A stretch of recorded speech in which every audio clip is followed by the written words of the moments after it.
पिकापी Pikachu. नमो नमः। मैं हूँ ऋषांक सोनी और स्वागत है आप सभी का अर्क ज्ञान पर। आज हम कक्षा 10 एमपी बोर्ड की संस्कृत का 6वां पाठ करने वाले हैं। इसके पहले के सारे पाठ हो चुके हैं। अगर आपने अभी तक नहीं देखे तो ऊपर दी हुई लिंक पर क्लिक करें। यह पाठ बोर्ड परीक्षा के लिए बहुत महत्वपूर्ण है। इस वीडियो को अंत तक देखिएगा। हमने इस वीडियो को इस तरह से बनाया है ताकि आपको यह पाठ पूरी तरह से समझ में आए। अगर आपको कोई भी समस्या, कोई भी डाउट आता है तो आप हमसे कमेंट सेक्शन में पूछ सकते हैं। वीडियो में आगे बढ़ने से पहले नीचे दिया हुआ सब्सक्राइब का लाल बटन ज़रूर दबाएं और उसके बगल की घंटी दबाकर नोटिफिकेशन ऑन करें ताकि हमारे लेटेस्ट नोटिफिकेशन आपको सबसे पहले मिल सकें। चलिए बिना वक्त गवाए शुरू करते हैं हमारा आज का पाठ।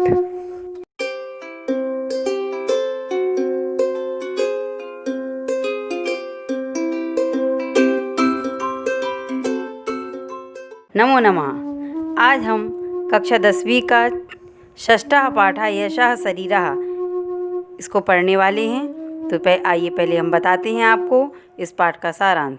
ये पाठ बहुत महत्वपूर्ण है। इस पाठ से गद्यांश के प्रश्न उत्तर छांटने के लिए आते हैं और कथा भी इसी पाठ से आती है। इसलिए इस पाठ को आप सभी पूर्ण अच्छे और ध्यान से पढ़ेंगे। अब हम बात करते हैं इस पाठ के सारांश की। गंगा के किनारे पर मार्कंडे नाम के कोई मुनि रहते थे। उनके गुरुकुल में बहुत सारे शिष्य पढ़ते थे। उनका जो प्रिय शिष्य था उसका नाम था वासुदेव। जब 12 वर्ष का अध्ययन समाप्त हो चुका था तो गुरु ने उसको बुला करके कहा कि अब तुम्हारी विद्याएं पूर्ण हो चुकी हैं। अब तुम सभी प्रकार की विद्याओं में निपुण हो चुके हो। अब अपने घर जा सकती हो, लेकिन घर जाने से पहले तुम्हें मेरा एक काम करना होगा। वो कौन सा काम है, ऐसा शिष्य ने पूछा। तो गुरुजी ने बताया कि तुम अपने घर जाने से पहले द्वारिकापुर में देवराज के घर जाओगे, किंतु उसके घर के अंदर तुमको नहीं जाना है। महत्वपूर्ण बात है। दासे देवराज, दासे दुष्ट और दासे द्वारिकापुरी, इन तीनों का संबंध आपको ध्यान रखना है। दासे देवराज, दासे दुष्ट और दासे द्वारिकापुरी। इस बात के बारे में हम विस्तार से आपको वीडियो में आगे बताएंगे। वासुदेव उस ही दिन द्वारिकापुरी की ओर चल दिया। 3 दिन के यात्रा की उसने और उसके बाद वह द्वारिकापुरी के प्रवेश किया। देवराज का घर कहाँ है, इस प्रकार से उसने वहाँ पूछा। लेकिन जिस किसी से भी पूछता वह उससे चिल्ला करके, बुरी तरीके से झंझकोर करके उत्तर देता। कोई कहता क्यों व्यर्थ में पूछते हो, क्या मतलब है, इस तरह से। कोई कहता है क्यों उस पापी का नाम लेते हो। इस प्रकार से उसने आगे चल कर के एक मंदिर के पास पहुंचता है जहां पर प्रसाद के रूप में भोजन वितरण चल रहा था। वह बहुत भूखा हो गया था तो वह वहां पे भोजन करने के उद्देश्य से बैठ गया और भोजन करते करते उसने वहीं परोसने वाले से पूछ लिया कि वो देवराज का घर कहाँ है। तभी पास में भोजन करने वाले ने उसको धिक्कारा, बोले अरे उस दुष्ट का नाम क्यों लेता है। और इस प्रकार से परोसने वाले ने उसको भोजन भी नहीं परसा। उस दुष्ट का नाम लेने से उस दिन उस शिष्य को भोजन भी नहीं मिला। पेट भर के उसने भोजन भी नहीं किया और दूर से ही उस देवराज का घर देख करके वह गुरुकुल वापस पहुंच गया। गुरु ने उससे फिर कहा रामनाथपुर जाकर के रामदेव के घर को बाहर से देख करके वापस आ जाओ। अब ध्यान देना, रामनाथपुर, रा से रामनाथपुर और रा से रामदेव। वह जो वासुदेव था वह चला और रास्ते में उसे एक बुढ़िया मिली तो उन्होंने उसको पानी पिलाया। पानी पिलाते वक्त उन्होंने पूछा कि बेटा आप कहाँ जा रहे हो। तो वासुदेव ने कहा कि मैं रामनाथपुर रामदेव के घर जा रहा हूँ। तो बुढ़िया ने उसको आदर सत्कार के साथ बिठाया, भोजन भी कराया और उसके दरवाजे तक छोड़ करके वापस आ गई। और वो जो वासुदेव था वो क्या हुआ, अपने गुरुकुल वापस पहुंच गया। 2 दिन के बाद गुरु ने कहा वासुदेव आप यहाँ से अपने घर जा सकते हो। जाने से पहले आपको देवराज और रामदेव का पूर्ण परिचय प्राप्त करना है। इस आदेश का पालन करते हुए जो शिष्य वासुदेव था वह फिर से द्वारिकापुरी पहुंचा और वहां पर जाकर के देवराज के द्वार पर पहुंचा। उसका घर तो वैभव से युक्त था। दरवाजे पर द्वारपाल लगे हुए थे और उसने जाकर के द्वारपालों से अंदर जाने के लिए बोला, लेकिन द्वारपालों ने वासुदेव को अंदर नहीं जाने दिया। तभी क्रोधित होता हुआ वह जो देवराज था वह आया और बोला, तुम्हें क्या चाहिए? धन चाहिए? मैं तुम्हें कुछ भी नहीं दे सकता हूँ, निकल जाओ यहाँ से। इस प्रकार से उसको डांट दिया। इसके पश्चात वह जो वासुदेव है वो रामनाथपुर पहुँच करके रामदेव के घर जाता है और देखता है कि वहाँ पर एक जो युवक है वह उसका स्वागत करने के लिए तत्पर था। शिष्य का स्वागत किया, उसको भोजन कराया, उसको विश्राम के लिए स्थान दिया और जब वह विश्राम करके वापस आया तब उससे पूछा कि आपके यहाँ आने का क्या कारण है, आपके यहाँ आने का क्या उद्देश्य है। इस प्रकार से उसने पूछा। शिष्य ने बताया कि रामदेव के बारे में मैं जानना चाहता हूँ। उस व्यक्ति ने कहा, मैं रामदेव का पुत्र हूँ, और इस प्रकार से उसने अपना परिचय दिया। वासुदेव ने रामदेव को देखने की इच्छा प्रकट की तो पुत्र ने एक छायाचित्र दिखा करके बताया कि 20 साल पहले मेरे पिताजी स्वर्गवासी हो गए हैं। ऐसा उसने दुख व्यक्त किया और कहा कि इस ग्राम के उत्थान के लिए उन्होंने मंदिर, चिकित्सालय, विद्यालय, पुस्तकालय, धर्मशाला आदि का निर्माण करवाया।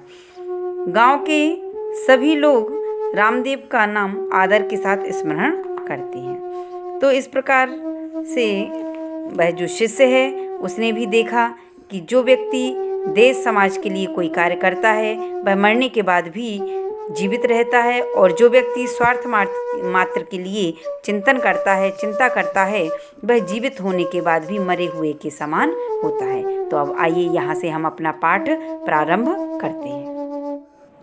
तो आइए हम अब प्रस्तावना पढ़ते हैं। संसारे बहवः जनाः जन्म गृह्णन्ति किंतु तेषु अल्पजनाः एव संसारे ख्यातिं प्राप्य यशो लभन्ते।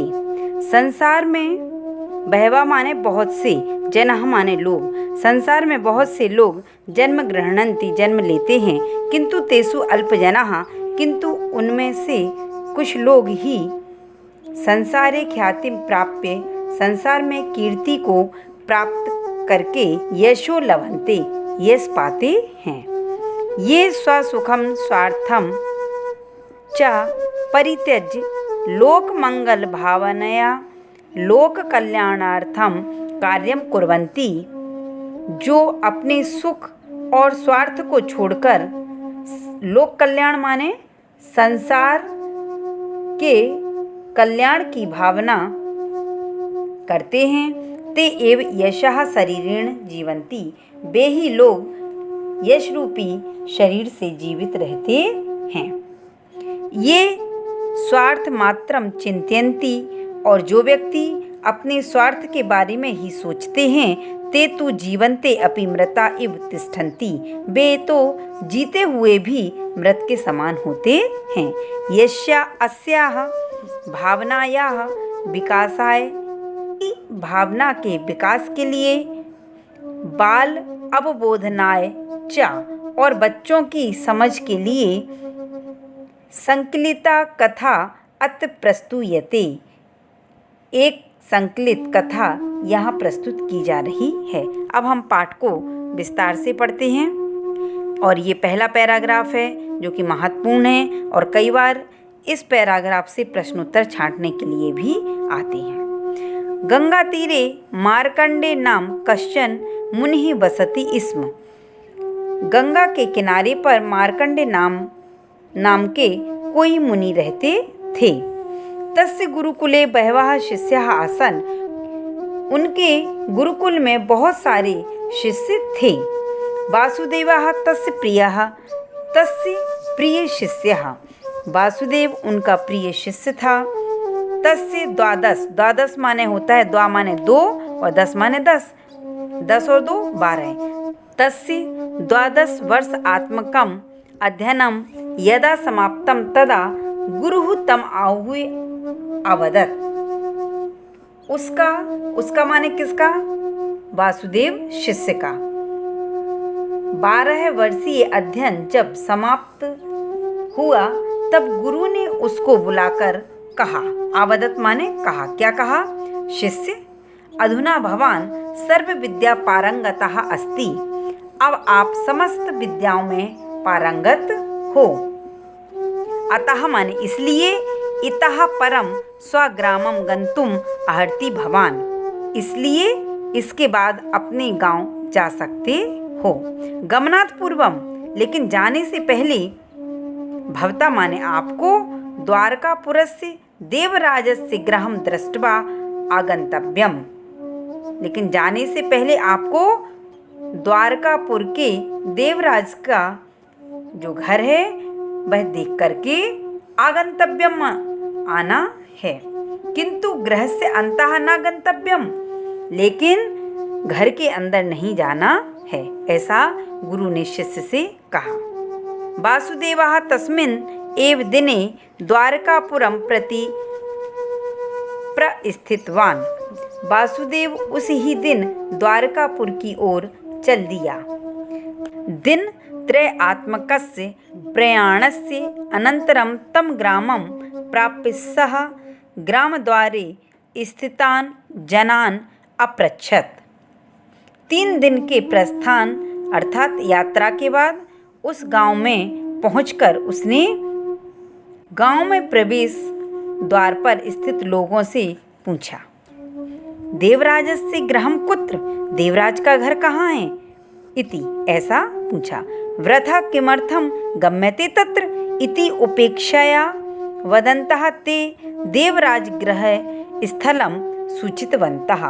व्यर्थ में किस लिए वहाँ जा रहे हो, ऐसा उपेक्षा से बोलते हुए उन्होंने देवराज के घर का स्थान बतलाया।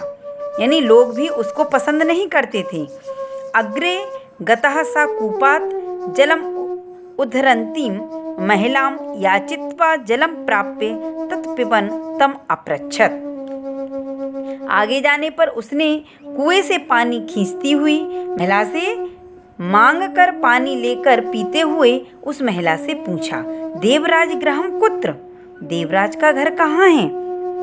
तस्य पापिनः नाम किमर्थं मम पुरतः उच्चार्यति भवान, उस पापी का नाम किस लिए मेरे सामने ले रहे हो, ऐसा उस इति वदंती सा महिला ततः निर्गच्छत एव, ऐसा बोलती हुई वह महिला वहाँ से निकल गई। किंचित अग्रे गतः वासुदेवः किंचित देवालयम अपश्यत। कुछ आगे जाने पर वासुदेव ने कोई मंदिर देखा। तत्र प्रसाद त्वेन भोजन वितरणम प्रचलति स्म, वहाँ पर प्रसाद के रूप में भोजन वितरण चल रहा था। नितराम माने अत्यधिक, नितराम बुभुक्षितः माने भूख। वासुदेवः जनानां पंक्तौ उपाविशत्, अत्यधिक भूखा वासुदेव लोगों की पंक्ति में बैठ गया। भोजन समये स्वपार्श्वे उपविष्टवन्तं कचित् जनम अपृच्छत् वासुदेवः। भोजन के समय अपने पास में बैठे हुए किसी व्यक्ति से वासुदेव ने पूछा, देवराजः किम धनिकः, देवराज क्या धनवान है या धनिक है? इति, ऐसा पूछा।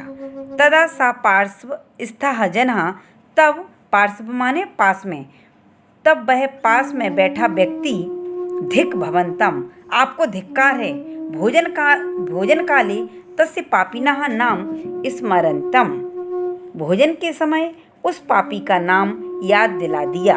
इति वदन भोजन परित्यज्य उत्थितः एव, इस प्रकार से बोलता हुआ भोजन को छोड़कर खड़ा हो गया। एतत् दृष्ट्वा परिवेशकः वासुदेवाय अन्नम पायस आदिकम न परिविष्टवन्तः एव, यह देख करके खाना परोसने वाले ने वासुदेव को भात खीर आदि नहीं परोसी। अपूर्ण माने आधा, उदरः माने पेट, अपूर्णोदरः एव सा ततः उत्थितवान, खाली पेट ही वह वहाँ से उठ गया। अपूर्ण धन उदरः, यहाँ पर गुण स्वर संधि है। दूरात एव देवराजस्य गृहं दृष्ट्वा प्रत्यागतः सा दिनद्वयस्य अनन्तरं गुरुकुलं प्राप्तवान। दूर से ही देवराज के घर को देखकर वह लौट आया और 2 दिन के बाद गुरुकुल पहुंचा। कौन पहुंचा? वासुदेव। गुरु तम पुनः अवदत्, गुरु ने उससे फिर कहा, रामनाथपुरम गत्वा रामदेवस्य गृहं ज्ञात्वा आगंतव्यम। रामनाथपुर जाकर रामदेव के घर को जान करके आओ। अर्थात जिस प्रकार से तुमने द्वारकापुरी जाकर के देवराज का दूर से घर देखा और वापस आ गए, इसी प्रकार से रामनाथपुर जाकर के रामदेव का घर देख करके बाहर से ही आपको वापस आना है। इति ऐसा कहा। शिष्यः अनंतर दिने एव रामनाथपुरम प्रति प्रस्थितवान। शिष्य दूसरे दिन ही रामनाथपुर की ओर चल दिया। मध्य मार्गे, मध्य माने बीच में, मार्गे माने रास्ते में, रास्ते के बीच में तेन सोमपुरम प्राप्तम, वह सोमपुर पहुंचा। कौन से गांव में पहुंचा? सोमपुर गांव में पहुंचा। स्वगृहस्य पुरतः उपविष्टः काचित् मातरम अवदत्, सह, वहां अपने घर के सामने बैठी हुई किसी माताजी से वह बोला। क्या बोला? किंचित जलम ददातु इति, हे माताजी थोड़ा सा जल दीजिए। जलम दत्वा माता अपृच्छत, जल देते हुए माता ने पूछा, कुत्र गम्यते, आप कहाँ जा रहे हैं? इति माने ऐसा। रामदेवस्य गृहं प्रति इति अवदत् वासुदेवः, वासुदेव ने कहा कि हम रामदेव के घर की ओर जा रहे हैं। अहो, अरे प्रातः स्मरणीय सह, बहुत अच्छा, वह तो प्रातः स्मरणीय है। इति उक्त्वा सा माता वासुदेवं सा स्नेहं अन्तः नीत्वा भोजन आदिकम दत्वा सत्कृतवती। और इस प्रकार से ऐसा कहती हुई वह माताजी ने वासुदेव को प्रेम पूर्वक अंदर ले जाकर भोजन आदि प्रदान करके उनका सत्कार किया। ततः निर्गतः वासुदेवः रामनाथपुरम प्राप्य, और वहां से निकलकर वासुदेव ने रामनाथपुर पहुंचकर रामदेवस्य गृहं कुत्र, रामदेव का घर कहाँ है ऐसा पूछा। सः अपि सत्कृत्य स्वयं आगत्य रामदेव गृहं प्रादर्शयत्, और उसने भी सत्कार करके स्वयं आकर रामदेव का घर दिखाया। दूरात एव तत् दृष्ट्वा, दूर से ही उसका घर देख करके वासुदेवः गुरुकुलम प्रत्यागच्छत, वासुदेव गुरुकुल प्रत्यागच्छत माने वापस आया। दिनद्वयस्य अनन्तरं गुरु अकथयत्, 2 दिन के बाद गुरु ने कहा, वासुदेव भवान इतः स्वगृहं गन्तुम् अर्हति, आप यहाँ से अपने घर जा सकते हो। गमनात् पूर्वं भवता देवराज रामदेवयोः पूर्णः परिचयः प्राप्तव्यः इति, लेकिन गमनात् पूर्वम, जाने से पहले आपको देवराज और रामदेव का पूर्ण परिचय प्राप्त करना है। एतम आदेशम पालनम वासुदेवः पुनः अपि द्वारकापुरम प्राप्य देवराजस्य गृहं आगच्छत्, और इस आदेश का पालन करते हुए वासुदेव फिर से द्वारकापुर पहुंचकर देवराज के घर गया। वैभवोपेतम गृहं तत्, उसका जो घर था वह कैसा था? वैभव से युक्त था। द्वार रक्षकः तस्य प्रवेशम निषिद्धवान, और द्वारपालों ने उसका जाना रोक दिया। जो देवराज था उसके द्वार पर द्वारपाल लगे हुए थे, तो जैसे ही वासुदेव वहां जाना चाहता था वैसे ही उसने, उन द्वारपालों ने वासुदेव का अंदर जाना निषिद्धवान माने रोक दिया। बहुधा प्रार्थना यदा कृता, और जब कई बार उसने प्रार्थना की, तदा सह अंतः गत्वा, तब उन द्वारपालों ने अंदर जाकर के देवराज को वासुदेव गमनम निवेदितवान। तो उन्होंने वासुदेव के आगमन के बारे में निवेदन किया। किससे किया? देवराज से। कोपिन सह वही आगत्य, और क्रोध के साथ ही बाहर आकर देवराज ने कहा। क्या कहा? किम धनम याचितुम आगतम भवता, क्या तुम मांगने के लिए आए हो? मया कस्मैचित् किमपि न दीयते, मैं किसी को कुछ भी नहीं देता। मया विश्रांति ही नाशिता भवता, तुमने मेरे विश्रांत माने आराम को, नाशिता माने नष्ट कर दिया, यानी मैं आराम कर रहा था और तुमने मेरे आराम में विघ्न डाल दी, तुमने मेरे आराम को नष्ट कर दिया। निर्गम्यताम इतः, यहाँ से निकल जाओ। इति, ऐसा।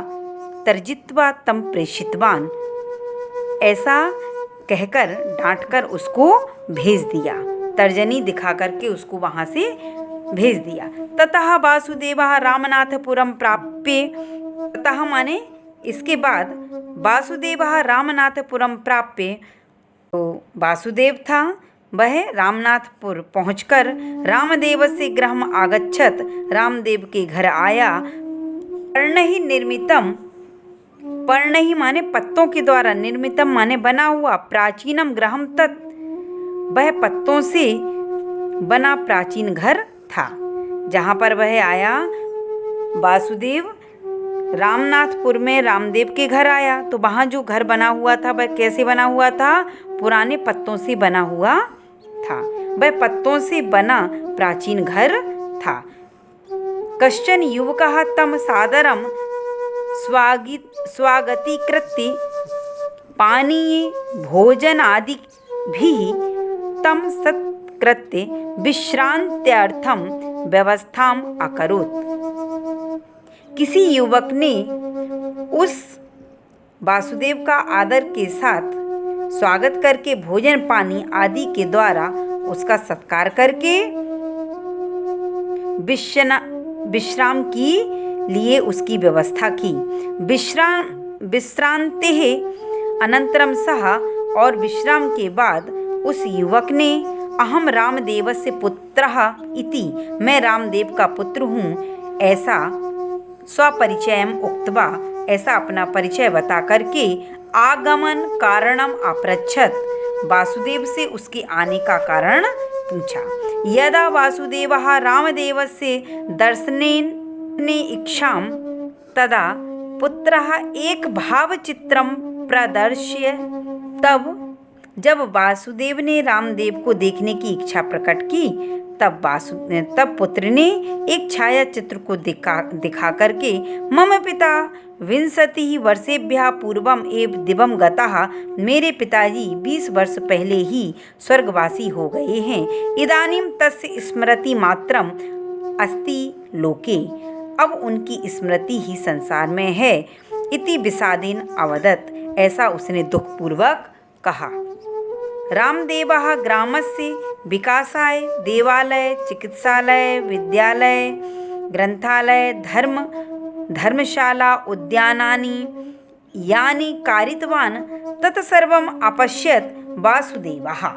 रामदेव ने गांव के विकास के लिए मंदिर, चिकित्सालय, विद्यालय, पुस्तकालय, धर्मशाला, उद्यान अर्थात बगीचा आदि जो कुछ भी निर्माण करवाया वह वासुदेव ने देखा।